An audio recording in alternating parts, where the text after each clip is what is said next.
नमो बुद्धाय, जय शिवराय, जय भीम. सावळे गुरुजी यूट्यूब चॅनलच्या माध्यमातून आपलं सर्वांचं स्वागत. बंधू आणि भगिनींनो, मागे आपण व्हिडिओ टाकला होता, त्यामध्ये आपण शिलांचं महत्त्व सांगितलं होतं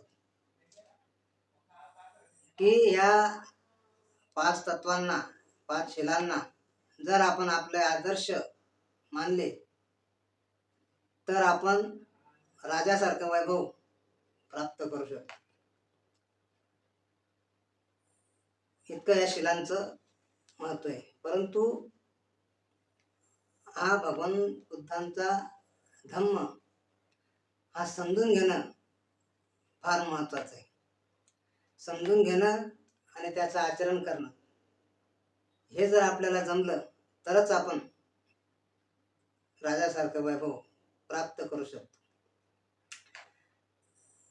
कारण धम्म वाटते तितकी सोपी बाब नाही. आता आपण भगवान बुद्धांच्या शिलांवर चर्चा करणार आहोत.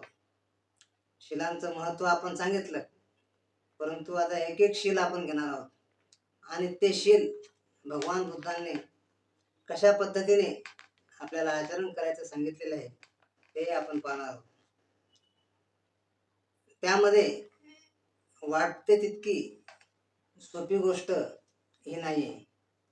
आज जवळजवळ 70 वर्ष होऊन गेलेले आहेत आपल्याला धम्म स्वीकारून, परंतु अजूनही ज्या भगवान बुद्धांच्या संकल्पनेतला धम्म अजूनही आपण आचरण करू शकत नाही किंवा आपण त्यामध्ये मागे पडत आहोत.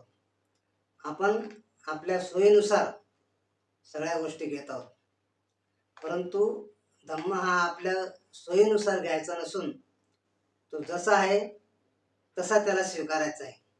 आणि जर आपण त्याला स्वीकारू शकत नसलो तर त्याच्यामध्ये कुठल्याही प्रकारच्या तडजोडी आपल्याला करायचे नाहीत, एवढं तरी आपण लक्षात घेतलं पाहिजे. म्हणून तो जसा आहे तसा आपण मांडण्याचा प्रयत्न करायचा. मी किती आचरण करतो, तुम्ही किती आचरण करता याला महत्व नाही. धम्म जसा आहे तसा समजून घ्या आणि तसाच त्याला आचरण्याचा प्रयत्न करा, तरच तुम्ही खऱ्या अर्थाने बुद्धिस्ट होऊ शकता. तर आपण शिलांचा विचार करणार आहोत. तर शिलांना 3 विभागामध्ये त्याचं वर्गीकरण केलेलं आहे. काया, वाचा आणि मन या 3 गोष्टी ज्याच्या शुद्ध असतात तोच खरा बुद्ध असतो. काया म्हणजे शरीर. कायाचे शील असते हिंसा, चोरी, व्यभिचार. या गोष्टी कायाने घडतात. हिंसा ही कायाने घडते म्हणजे शरीराने घडते, चोरी कायाने घडते म्हणजे शरीराने घडते, आणि व्यभिचार सुद्धा कायाने घडतो म्हणजेच शरीराने घडतो. त्यानंतर वाचेचे काही शील आहेत. वाचेने काय करतो माणूस? निंदा करतो, चहाड्या करतो, खोटे बोलतो, व्यर्थ बडबड करतो. हे वाचेचे शील आहेत. आणि मनाने माणूस काय करतो? मनामध्ये अनेक प्रकारचे विकार असतात. काम, क्रोध, मोह, मत्सर, अहंकार, लोभ हे मनाचे विकार आहेत. आणि मनाचे विकार माणसाला कधी उफाळून येतात?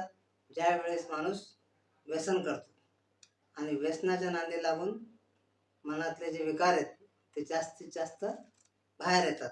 आणि म्हणून व्यसनावर बंधन आणणं हे मनाला शांत करण्याचं काम आहे. तर असे कायाने, वाचेने, मनाने 3 गोष्टीने आपण हे शील पाळत असतो. तर पहिलं शील आपलं आहे कायाचं. काय पहिल्या शिलामध्ये काय म्हटलेलं आहे की पानातिपाता वेरमणी सिक्खापदं समादियामि. म्हणजेच मी प्राणी मात्राची हिंसा करणार नाही. पानातिपाता म्हणजे प्राण्याला जीव जाईपर्यंत मारणं किंवा प्राणी मात्राची हिंसा करणं, अशी मी काय करतो? शिकवण ग्रहण करतो. सिक्खापदं समादियामि म्हणजे मी शिकवण ग्रहण करतो की मी कुठल्याही प्राणी मात्राला मारणार नाही. मग आता म्हणजेच भगवान बुद्ध काय सांगतात की कुठल्याही प्राणी मात्राला न मारता प्राणी मात्रांचं लालन पालन करा, त्यांचा सांभाळ करा. परंतु पहिल्या काळामध्ये यज्ञांमध्ये खूप मोठ्या प्रमाणामध्ये प्राण्यांचा बळी दिला जात होता. सर्वात अगोदर भगवान बुद्धांनीच या यज्ञातील जी पशु हत्या होत होती त्या पशु हत्येला भगवान बुद्धांनी सर्वात अगोदर विरोध केला. ज्यावेळेस ते लहान होते त्यावेळेस त्यांचे मित्र जंगलात ज्यावेळेस शिकारीला जायचे तेव्हा सुद्धा त्यांना त्या निरपराध प्राण्यांना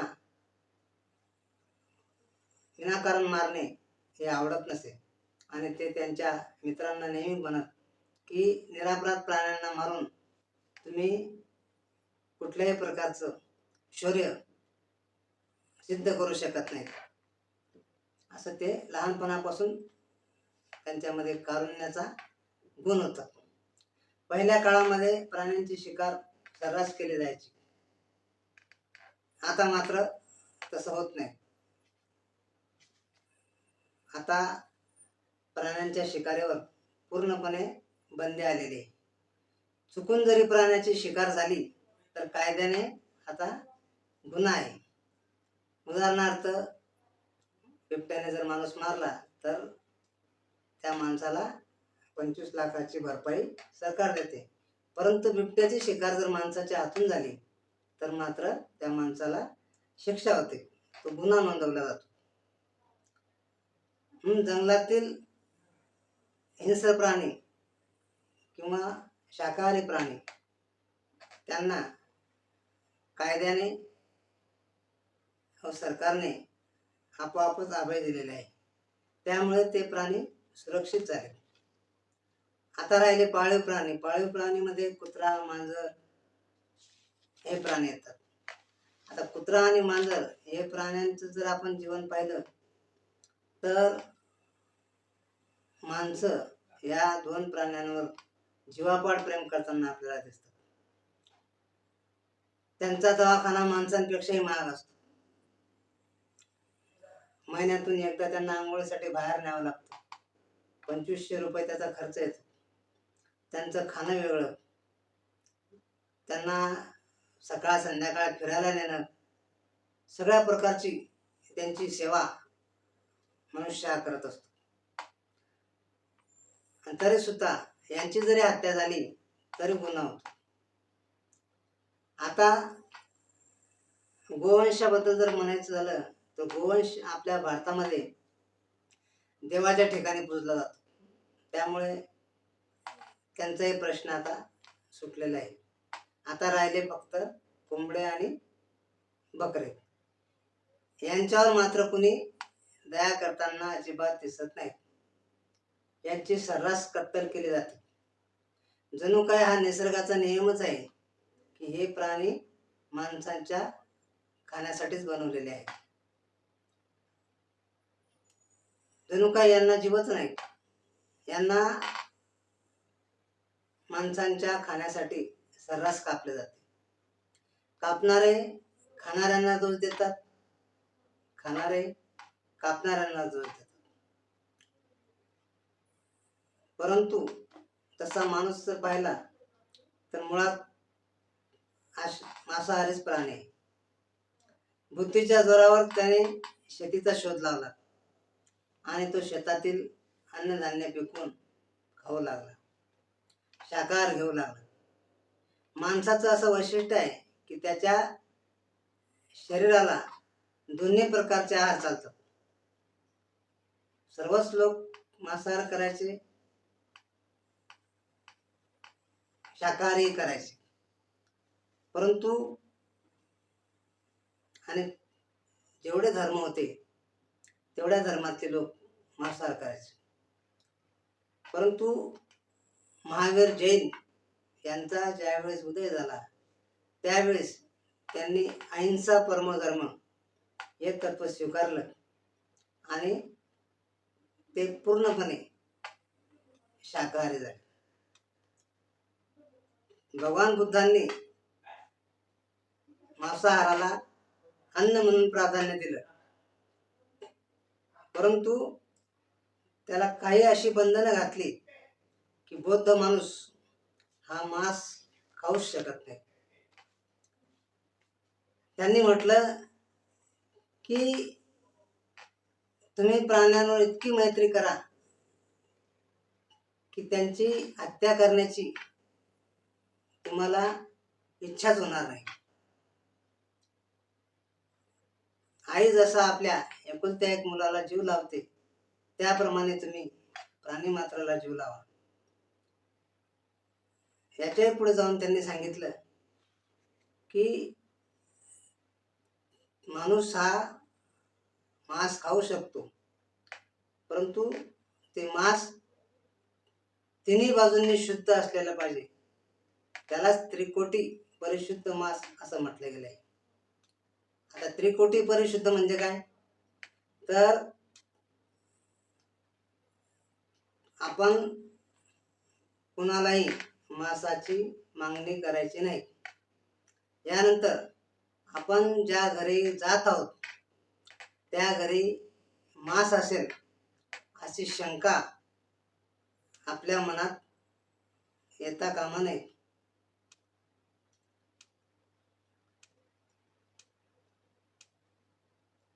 अशा ठिकाणी त्या शंका सुद्धा आपल्या मनात येता कामा नये. आणि ते मांस आपल्याकरता आणलेलं नसावं. ह्या 3 गोष्टी जर त्या ठिकाणी लागू होत असतील, तसं मांस जर आपल्या समोर आलं तर मात्र आपण ते खाऊ शकतो. परंतु बंधूंनो, विचार करा, हा नियम जर प्रत्येक बौद्धांनी पाळला तर कुठलाच बौद्ध मांस खाऊ शकत नाही, कारण हा नियम खूप कठीण आहे. यानंतर म्हणजे बुद्धाने माणसाला मांसाहार खाण्याची बंदी केलेली नाही, परंतु असं काय बंधन लागलं की माणूस मांसच खाऊ शकणार नाही. इतकं तत्वज्ञान भगवान बुद्धांनी चांगलं मांडलेलं आहे. यानंतर भगवान बुद्धांच्या नंतर जे काही संत होऊन गेले, संत रोहिदासांपासून ते गाडगे महाराजांपर्यंत, या सर्वच संतांनी शाकाहार स्वीकारलेला आहे. पुढे त्यांचे संप्रदाय झाले व ते सगळेचे सगळे संप्रदाय शुद्ध शाकाहारी झाले. जे लोक प्राणी मात्रावर प्रेम करतात ते शाकाहारी असतात, हे सिद्ध आहे. मग बौद्ध सुद्धा प्राणी मात्रावर प्रेम करणारे लोक आहेत, मग ते मांसाहारी कसे, याचा आपण विचार केला पाहिजे. सम्यक दृष्टीचा वापर करून, सद्बुद्धीचा वापर करून आपण योग्य निर्णय घेतला पाहिजे.